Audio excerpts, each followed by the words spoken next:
Bonjour les amis, je voulais faire une petite vidéo intermédiaire entre deux dimanches parce que nous avons commencé cette semaine la période des 3 semaines entre le 17 Tammuz et le 9 Av, période considérée comme des périodes de deuil, de tristesse, qui va de la faille de la muraille de Yerushalayim jusqu'à la destruction du Beth Amikdash.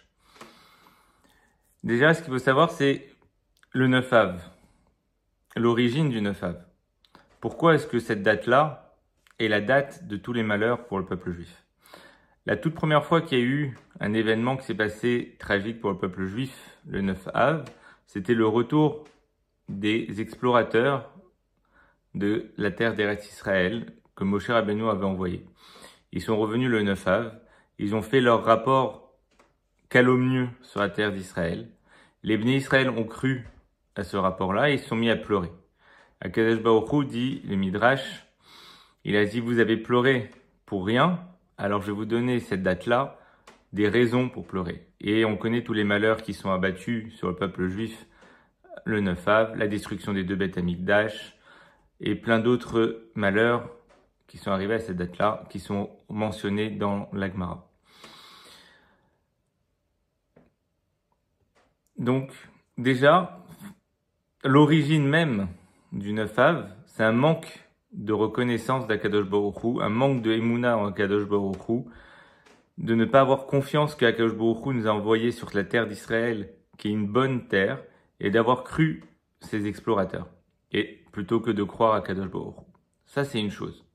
Maintenant, le 9 Av, événement tragique qui s'est passé, la destruction des 2 Beth Amikdash. Le premier Beth Amikdash a été détruit à cause de 3 fautes principales, qui étaient le meurtre, les mauvaises mœurs et l'idolâtrie.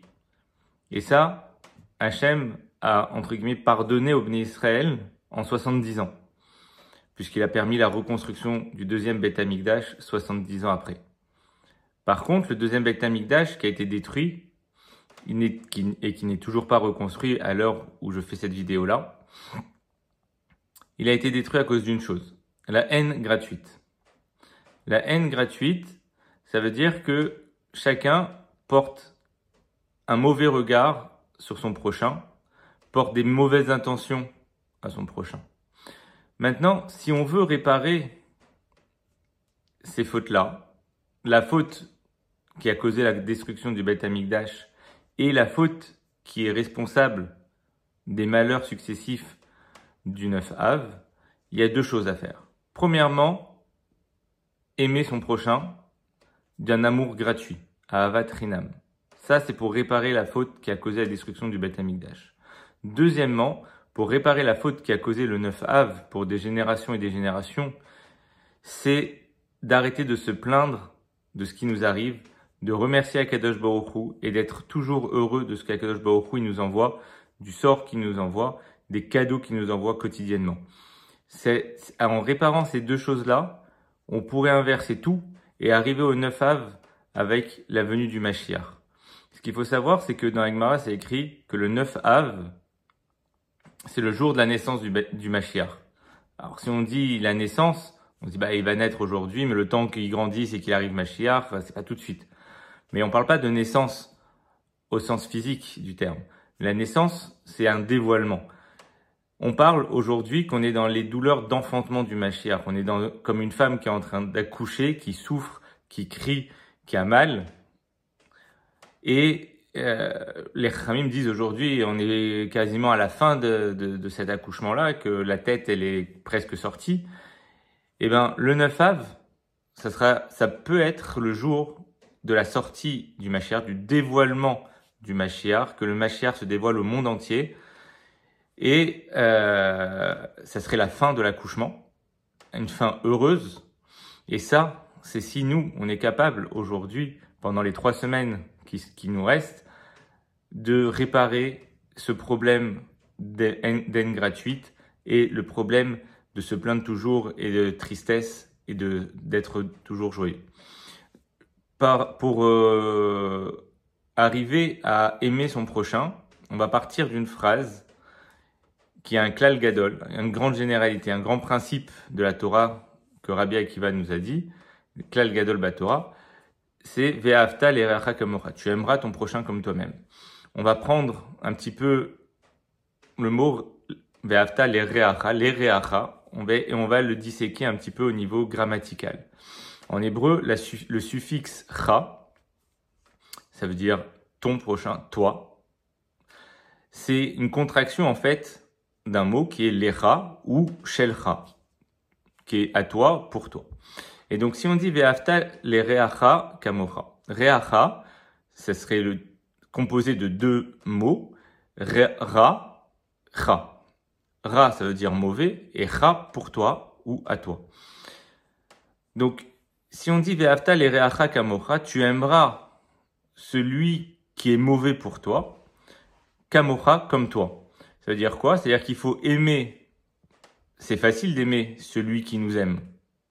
Mais la difficulté, c'est d'aimer celui qui nous aime pas, celui qui nous fait des mauvais coups, celui qui n'est pas gentil, n'est pas sympathique envers nous. C'est lui qu'il faut aller aimer. Tout comme à Purim, on nous dit, il faut envoyer Mishloach Manot Ish Lereu, envoyer un mets, deux espèces alimentaires à son prochain, en utilisant toujours le terme Lereu, avec la racine ra, mauvais, pour nous dire qu'il faut donner même à des gens qu'on ne porte pas forcément dans son cœur pour augmenter la avat rinam entre nous. Donc, quand on dit ve'ahavta l'ereacha kamocha, tu aimeras ton prochain comme toi-même, l'ereacha, c'est à comprendre celui que, justement, que tu n'as pas dans ton cœur, celui-là, il faut t'efforcer à l'aimer pour arriver à avoir de l'amour gratuit et augmenter cet amour entre chacun d'entre nous. Deuxièmement, le reacha, on peut l'interpréter aussi ra shelcha, le mauvais de toi. C'est-à-dire qu'il faut aimer même soi-même le mauvais qui est en nous. C'est-à-dire que nous, forcément, on a des bons côtés, des mauvais côtés, et des fois, on n'aime pas son mauvais côté. On se rabaisse, on se méprise parce qu'on a fait telle ou telle erreur. Eh ben, il faut se renforcer sur soi-même et voir les nekudot tovot, les points positifs que l'on a en nous. Et il faut s'aimer nous aussi. Des fois, ça aussi, on n'arrive pas à s'aimer soi-même parce qu'on est plein de tâches, de fautes et de mauvaises midotes. Donc, pour arriver à cet amour gratuit, donc non seulement il faut aimer les autres, évidemment ceux qu'on aime et ceux qui nous aiment, et ceux que l'on n'a pas forcément dans son cœur, mais il faut aussi apprendre à s'aimer soi-même avec ses bons et ses mauvais côtés, et regarder toujours les points positifs, que ce soit chez nous ou chez les autres, et grâce à ça, on arrivera à l'amour gratuit qui amènera à la construction du troisième Beth Amikdash. Si on arrive à ça, si Dieu veut, dans 3 semaines, le 9 Av, on pourrait voir la délivrance finale avec la venue du Mashiach, l'accouchement du Mashiach, le dévoilement du Mashiach, la fin de cette période qu'on appelle les Revlé Mashiach, les douleurs d'enfantement de Mashiach qui durent depuis des années et des années, depuis qu'on est petit, on entend parler de cette douleur d'enfantement du Mashiach, l'accouchement le plus long jamais vu.